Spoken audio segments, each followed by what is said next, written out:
Deuteronomy 10, verse 12.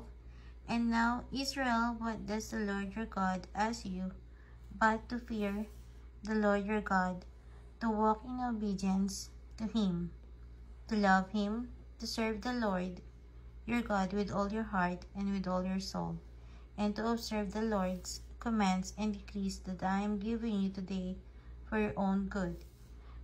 To the Lord your God belongs the heavens, even the highest heavens, the earth and everything in it. Yet the Lord set His affection on your ancestors and loved them, and He chose you, their descendants, above all the nations, as it today. Circumcise your hearts, therefore, and do not be stiff-necked any longer.